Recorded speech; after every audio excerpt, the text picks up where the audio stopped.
It's Coach Simmons here, and today is something completely out of the norm.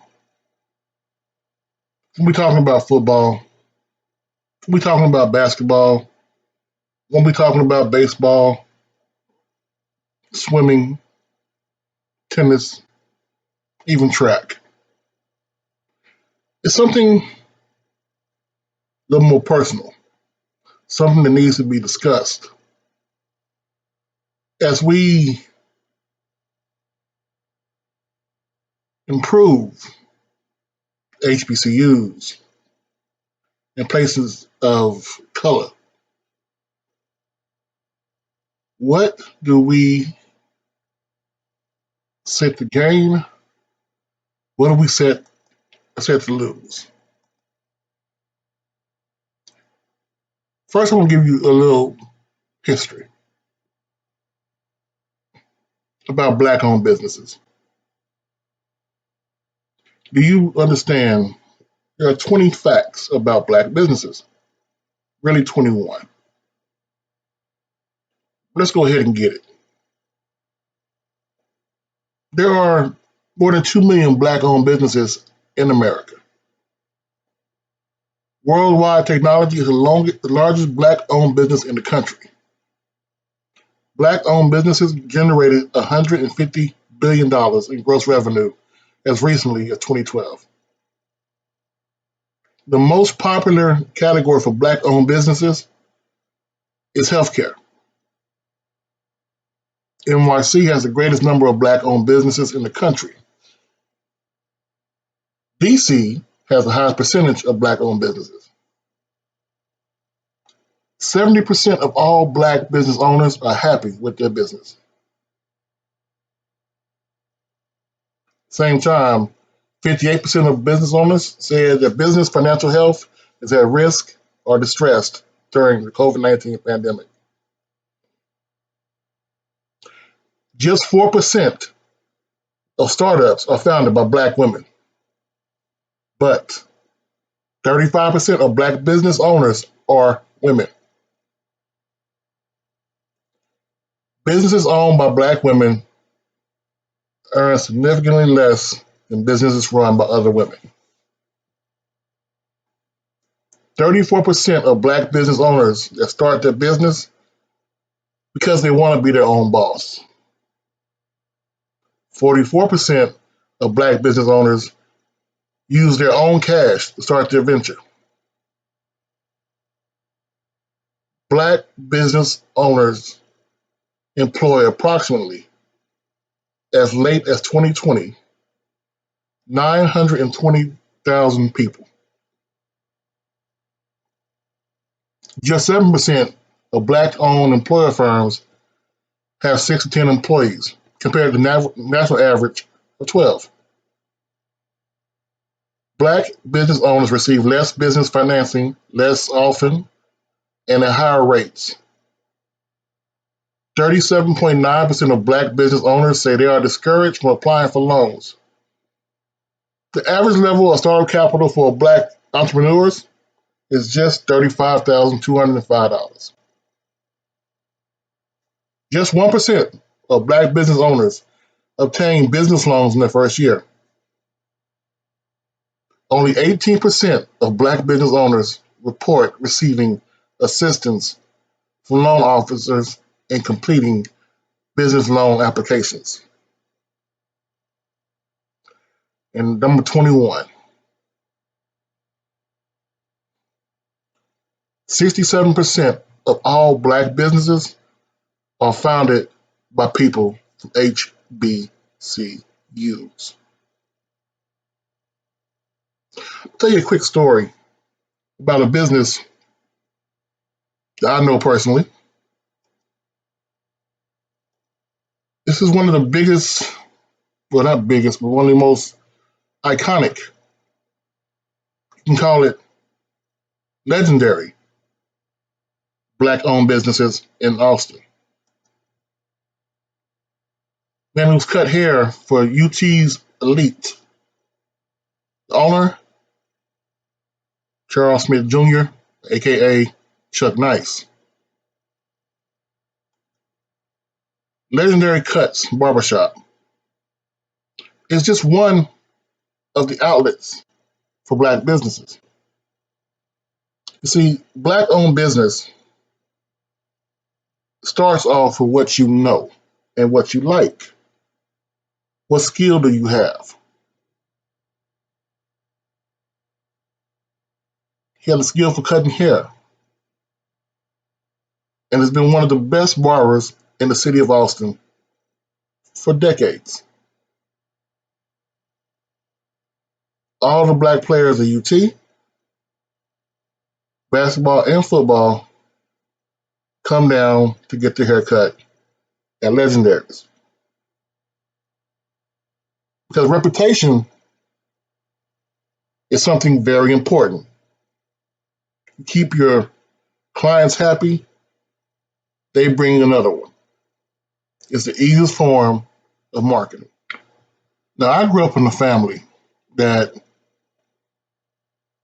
never took anything for granted. We always strive to do the best we can do and never settle. And the thing about business, being entrepreneurs, was something very important to us. People always think Black businesses are very simple. You don't have many, how do I put this nicely, options, right? Let me tell you something. There are a lot and a lot of different types of Black businesses. You go anywhere from beauty.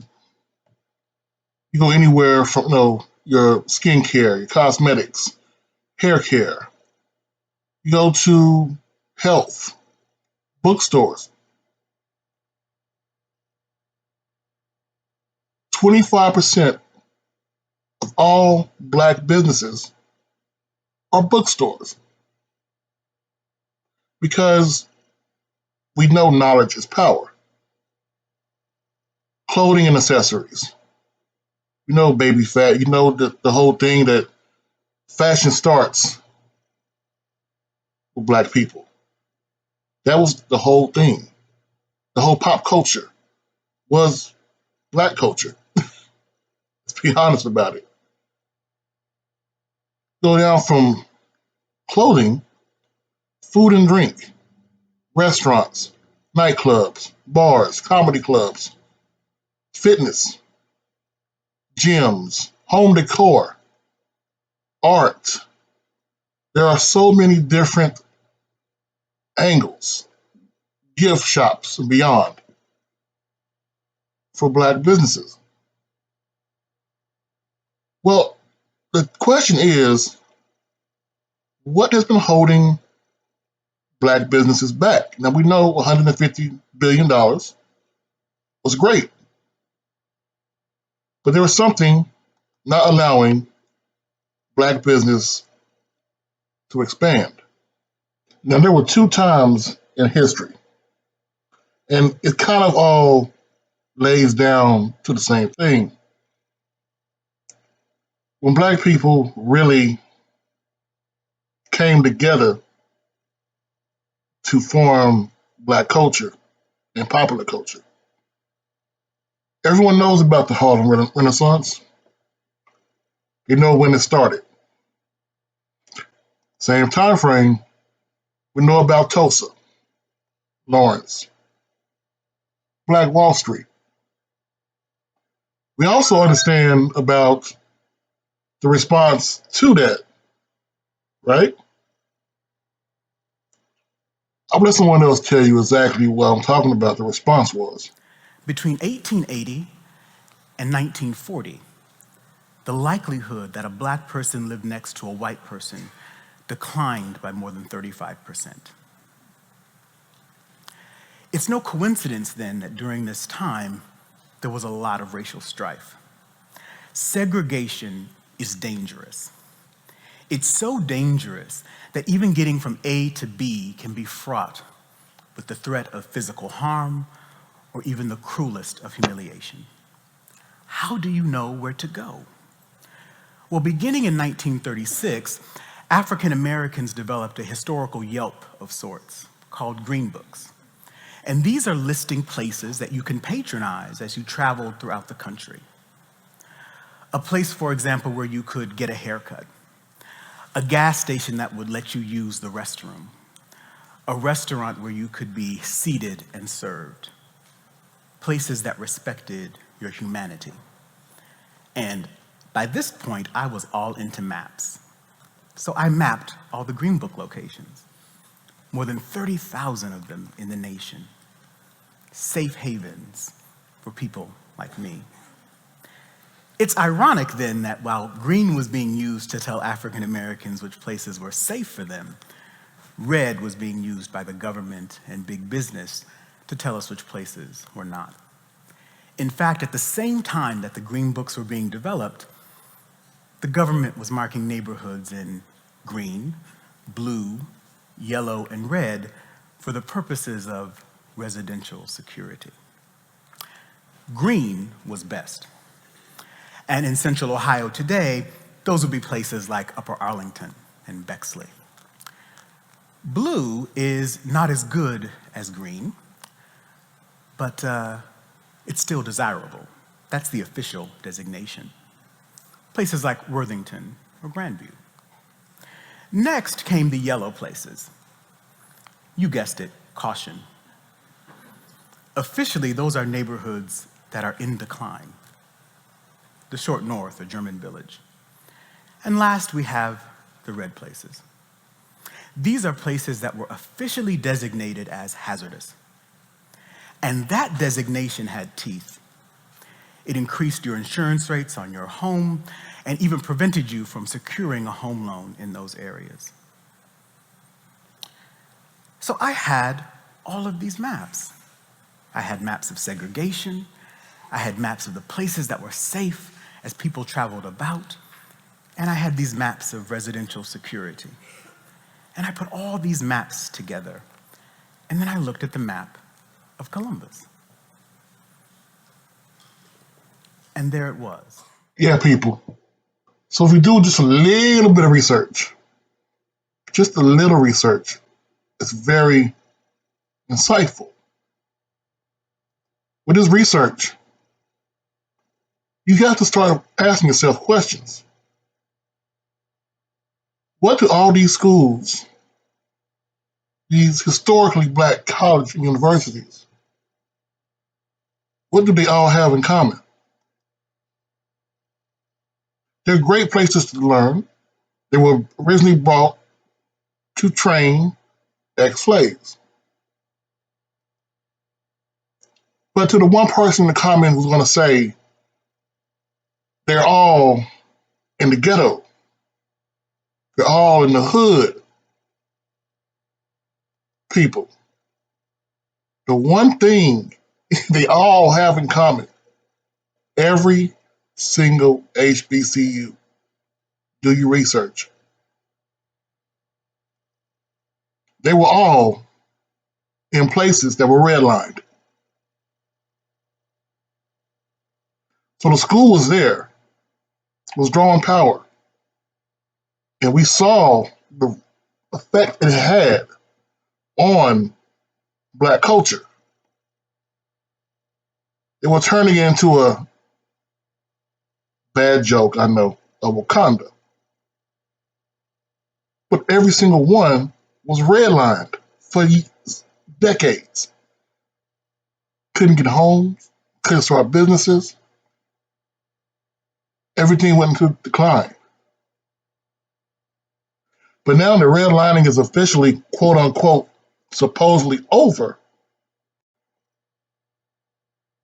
There's a new mission coming up now.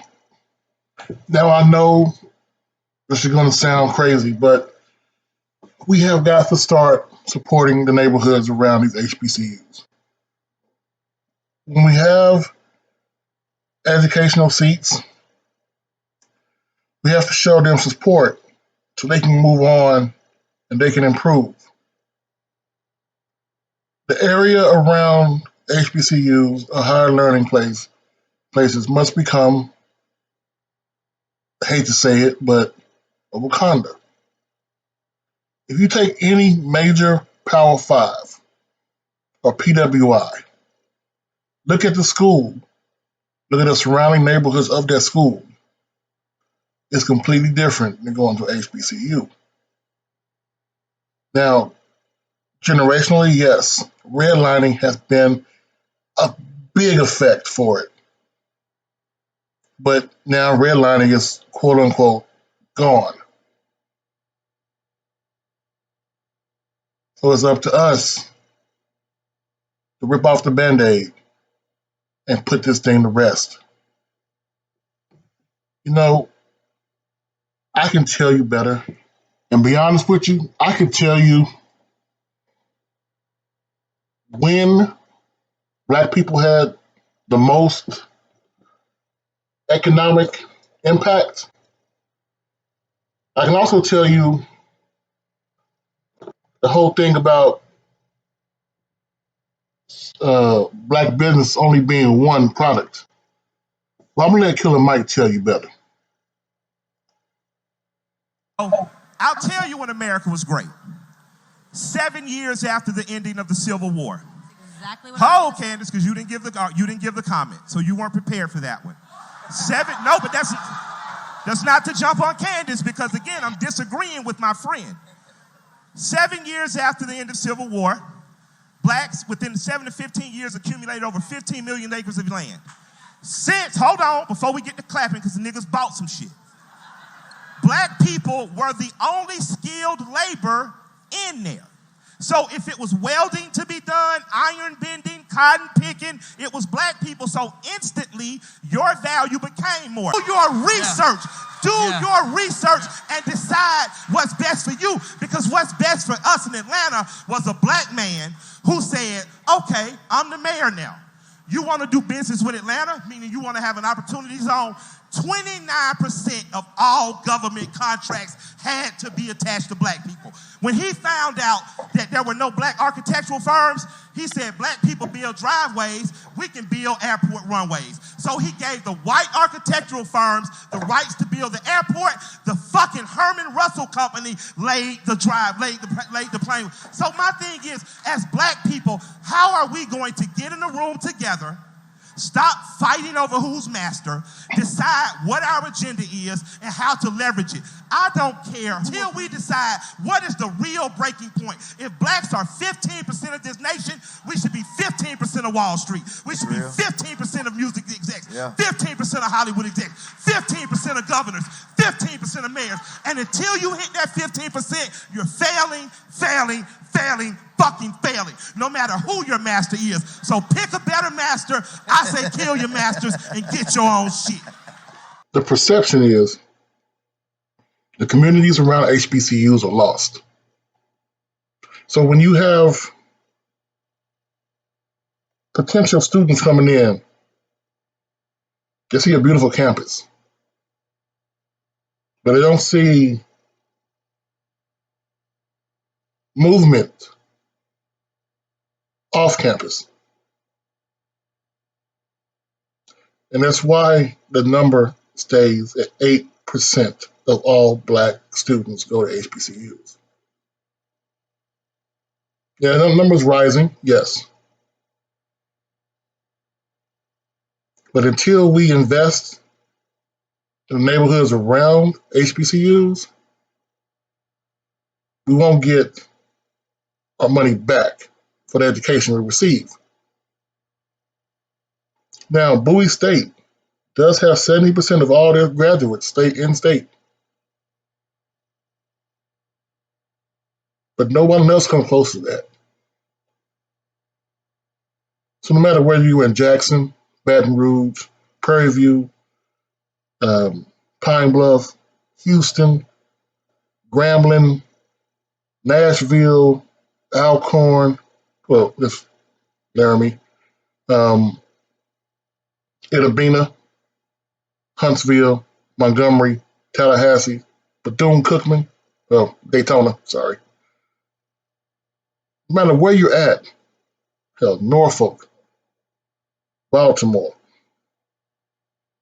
DC, you have got to get back. HBCUs have always led the narrative. They've always pushed the envelope and taught you your history. Right now, we're living in a moment of history. It's hard to see it because we're living in it.